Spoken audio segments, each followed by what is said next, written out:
जब भी लंबी उम्र तक जवान दिखने की बात आती है तो एंटीऑक्सीडेंट का नाम जरूर लिया जाता है। बात सिर्फ चेहरा जवान दिखने की नहीं है, बल्कि आपकी आंखें, दिमाग, लिवर, किडनी और शरीर के एक एक अंग को हेल्दी रखने के लिए एंटीऑक्सीडेंट बहुत जरूरी होता है। लेकिन आखिर क्या है ये एंटीऑक्सीडेंट? आप अगर गौर करेंगे तो पता चलता है कि एंटीऑक्सीडेंट में दो शब्द होते हैं, एक है एंटी और दूसरा है ऑक्सीडेंट। जहां एंटी का मतलब है रोकने वाला और ऑक्सीडेंट का मतलब है ऑक्सीडेशन प्रोड्यूस करने वाला। जिस तरह बैक्टीरिया को रोकने वाले को एंटीबैक्टीरियल और वायरस को रोकने वाले को एंटीवायरल कहा जाता है, उसी तरह ऑक्सीडेंट को रोकने वाले को एंटीऑक्सीडेंट के नाम से जाना जाता है। अब ये ऑक्सीडेंट क्या होता है और इसे शरीर में बढ़ने से रोकना क्यों जरूरी है? दरअसल ऑक्सीडेंट को फ्री रेडिकल के नाम से भी जाना जाता है, जो कि शरीर में ऑक्सीडेशन प्रोड्यूस करता है। एक्चुअली ऑक्सीडेशन एक तरह का केमिकल रिएक्शन होता है जिसमें चीजें नष्ट होती है। ये प्रक्रिया हमारे आसपास की चीजों में होने के साथ साथ हमारे शरीर के अंदर भी होती है। और जब शरीर के अंदर ज्यादा ऑक्सीडेशन होता है तो इससे सिर्फ चेहरे की स्किन ही खराब नहीं होती, बल्कि आपके शरीर के हर अंग की कोशिकाएं नष्ट होने लगती है, जिससे diabetes, arthritis, liver damage, heart disease और यहाँ तक कि कैंसर जैसी बीमारी होने के चांसेस भी बहुत ज्यादा बढ़ जाते हैं। एक छोटे से एग्जाम्पल के जरिए ऑक्सीडेंट और एंटीऑक्सीडेंट को बहुत ही आसानी से समझा जा सकता है। मिसाल के तौर पे ये एक लोहा है और इसका ऑक्सीडेशन होने के बाद ये कुछ इस तरीके से हो जाता है। उसी तरह ये एक ताजा सेब है और जब इसका ऑक्सीडेशन होता है तो इसकी हालत कुछ इस तरह हो जाती है। और फिर उसी तरह ये हमारे शरीर की हेल्दी कोशिका है और इसका ऑक्सीडेशन होने के बाद ये नष्ट होकर कुछ इस तरीके से हो जाता है। आसान भाषा में कहा जाए तो ऑक्सीडेशन एक ऐसी प्रक्रिया है जिसमें कोई भी चीज सड़ने लगती है या खत्म होने लगती है। जो चीज इसकी ये हालत करती है उसे ऑक्सीडेंट कहा जाता है और जो चीज इसे इस हालत से बचाने का काम करती है उसे एंटीऑक्सीडेंट के नाम से जाना जाता है। उसी तरह हमारे शरीर में भी हाइड्रोजन पेरोक्साइड, हाइपोक्लोराइट और कई दूसरे ऑक्सीडेंट होते हैं जो अगर थोड़ी मात्रा में हो तो नुकसान नहीं पहुंचाते, लेकिन अभी के लाइफ स्टाइल के हिसाब से अक्सर लोगों के शरीर में ऑक्सीडेंट जरूरत से बहुत ज्यादा मात्रा में मौजूद होता है। और जब ऑक्सीडेंट लिमिट से ज्यादा होता है तो आपके शरीर की कोशिकाओं को लोहे की तरह जंग लगाकर नष्ट करने लगता है, जिससे एजिंग प्रोसेस फास्ट हो जाता है और व्यक्ति कम उम्र में ही ज्यादा उम्र का दिखने लगता है। अब यहाँ आप एक बात कह सकते हैं कि ऑक्सीडेंट तो कोशिकाओं को डैमेज करता है ना, तो इससे भला हमारा चेहरा और शरीर के दूसरे अंग खराब होने का क्या कनेक्शन? देखिए, जिस तरह दीवार ईंट से मिलकर बनी होती है उसी तरह हमारे शरीर का हर अंग कोशिकाओं से मिलकर बना होता है। यहाँ समझने वाली बात यह है कि अगर किसी दीवार की ईंट डैमेज होती है तो दीवार खुद ब खुद डैमेज दिखाई पड़ने लगती है। उसी तरह अगर हमारी स्किन की कोशिकाएं डैमेज होती है तो स्किन खुद ब खुद ही डैमेज होकर ढीली पड़ने लगती है और शरीर में मौजूद दूसरे अंग भी धीरे धीरे कमजोर पड़ने लगते हैं। और ऐसा इसलिए क्योंकि ऑक्सीडेंट हमारे शरीर में मौजूद किसी भी अंग की कोशिकाओं से रिएक्शन करके उसे डैमेज कर सकता है। और जब किसी भी अंग की कोशिकाएं डैमेज होती है तो वो अंग खुद ही डैमेज हो जाता है। लेकिन ये ऑक्सीडेंट हमारे शरीर में आखिर आता कहां से है? ऑक्सीडेंट एक तरीके का बाई प्रोडक्ट होता है जो कि मेटाबॉलिज्म फंक्शन के दौरान हमारे शरीर में खुद बनता है। ये हमारे शरीर में कभी कम और कभी कुछ गलतियों की वजह से बहुत ज्यादा मात्रा में बनने लगता है, जो कि शरीर को नुकसान पहुंचाता है। जैसे कि जब आप कुछ भी खाते हैं तो आपका शरीर खाने को ब्रेक डाउन करके एनर्जी में तब्दील करने का काम करता है और इस प्रोसेस में भी थोड़ी मात्रा में ऑक्सीडेंट शरीर में प्रोड्यूस होता है। लेकिन अगर आप pizza, burger, samosa, ice cream, biscuit या कोई भी गलत तरीके का खाना खाते हैं तो शरीर में ऑक्सीडेंट ज्यादा मात्रा में प्रोड्यूस होता है। इतना ही नहीं, अगर शराब या सिगरेट का धुआं शरीर में जाता है तो इससे शरीर में और भी कई गुना ज्यादा मात्रा में ऑक्सीडेंट पैदा होने लगते हैं। जो लोग बहुत ज्यादा ब्लीचिंग क्रीम या फिर हेयर डाई का इस्तेमाल करते हैं तो उनके शरीर में भी ऑक्सीडेंट की मात्रा बढ़ने के चांसेस बहुत ज्यादा रहते हैं, क्योंकि हेयर डाई और ब्लीचिंग क्रीम में आमतौर पर एक ऐसे केमिकल का इस्तेमाल किया जाता है जिसे हाइड्रोजन पेरोक्साइड के नाम से जाना जाता है। और ये केमिकल अपने आप में ही एक ऑक्सीडेंट होता है जो कि स्किन पर मौजूद रोम छिद्र से एब्सॉर्ब होकर खून में पहुंच जाता है। इसके अलावा जब आप स्ट्रेस में होते हैं तो इससे भी शरीर में ऑक्सीडेंट का प्रोडक्शन बढ़ जाता है और व्यक्ति वक्त से पहले ही बूढ़ा होने लगता है, चाहे वो स्ट्रेस कम सोने की वजह से हो,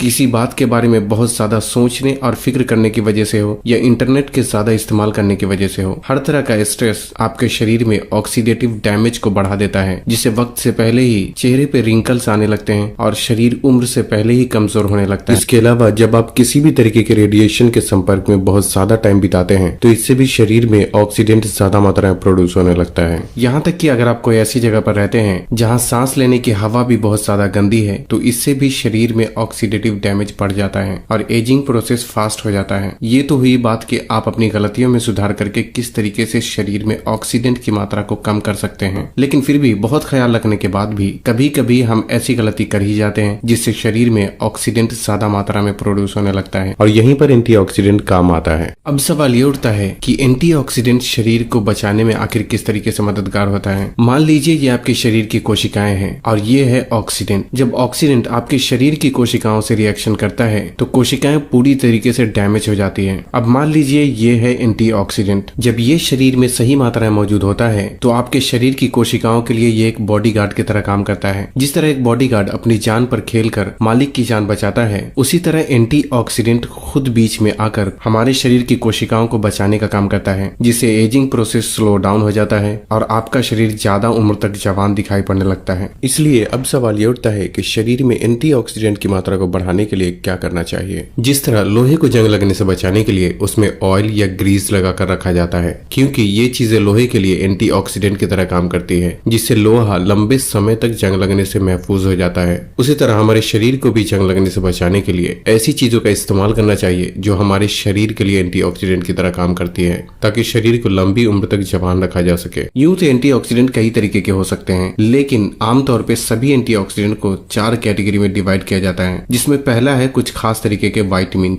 जैसे कि vitamin A, vitamin C, vitamin D और विटामिन ई। ये चारों तरह के विटामिन आपके शरीर में जाके एंटीऑक्सीडेंट की तरह काम करता है, जिसमें विटामिन ए के लिए गाजर और शकरकंद जैसी चीजों को अपने खाने में शामिल किया जा सकता है। विटामिन सी के लिए आंवला, कीवी, नींबू, संतरा, अमरूद और आम जैसे फल में से कुछ चीजों को बारी बारी से अपने डाइट में शामिल किया जा सकता है। विटामिन डी की जरूरतों को सुबह की हल्की धूप में 15 से 20 मिनट बिताकर पूरा किया जा सकता है। और विटामिन ई के लिए बादाम, सनफ्लावर सीड और पालक जैसी चीजों को अपने खाने में शामिल करना चाहिए। दूसरे टाइप के एंटीऑक्सीडेंट कुछ खास तरीके के मिनरल्स होते हैं, जैसे कि जिंक, कॉपर और सिलेनियम। जिंक के लिए पंपकिन सीड और काजू जैसी चीजों को अपने खाने में शामिल किया जा सकता है। कॉपर के लिए स्वीट पोटैटो, सेसमे सीड और चना का इस्तेमाल किया जा सकता है। यहाँ तक कि कॉपर के बर्तन में पानी को रात भर स्टोर करके सुबह पीने से कॉपर की जरूरतों को शरीर में पूरा किया जा सकता है। सेलेनियम के लिए चिकन, एग और पालक जैसी चीजों को अपने खाने में शामिल किया जा सकता है। तीसरे टाइप का एंटीऑक्सीडेंट एंजाइम बेस्ड होता है, जैसे कि ग्लूटाथायोन और कैटालेज एंजाइम,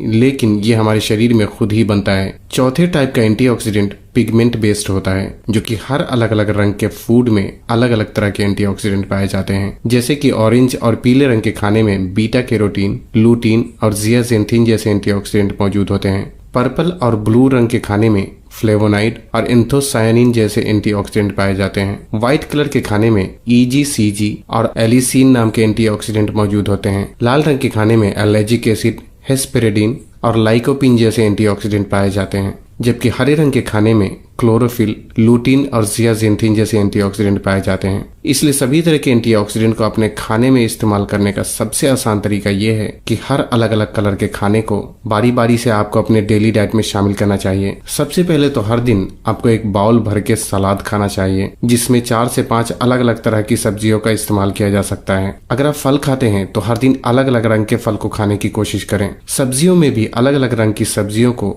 साथ में पकाकर या हर दिन बारी बारी से अपने खाने में अलग अलग रंग की सब्जियों का इस्तेमाल किया जा सकता है। सब्जियों का जूस बनाकर या सूप बनाकर भी इस्तेमाल किया जा सकता है। अगर आप इस तरीके से सब्जी और फलों का इस्तेमाल करते हैं तो इससे बहुत ही अलग अलग तरीके के एंटीऑक्सीडेंट आपके शरीर में पहुंच जाते हैं, जो कि आपकी स्किन को हेल्दी रखने के साथ साथ पूरे शरीर को सेहतमंद रखने में भी मददगार होता है। एंटीऑक्सीडेंट की टैबलेट भी आती है, जिसका इस्तेमाल खाने के रूप में किया जाता है। लेकिन यहाँ समझने वाली बात यह है कि कई सारी साइंटिफिक स्टडी हमें बताती है कि खाने से मिलने वाला एंटीऑक्सीडेंट शरीर में ज्यादा बेहतर तरीके से काम करता है, क्योंकि खाने में एंटीऑक्सीडेंट के अलावा और भी बहुत सारे न्यूट्रिएंट मौजूद होते हैं, जो कि शरीर में जाने के बाद साथ मिलकर काम करते हैं। जबकि एंटीऑक्सीडेंट टैबलेट के रूप में इस्तेमाल करने से ओवरडोज होने के चांसेस बहुत ज्यादा रहते हैं, जिससे फायदे के बजाय शरीर को नुकसान हो सकता है। हालांकि कंपनियों के लिए ये एक बहुत बड़ा बिजनेस है, इसलिए एंटीऑक्सीडेंट की टैबलेट मार्केट में आमतौर पर बेची जाती है। लेकिन आपको हमेशा ही एंटीऑक्सीडेंट के लिए खाने की चीजों का ही इस्तेमाल करना चाहिए।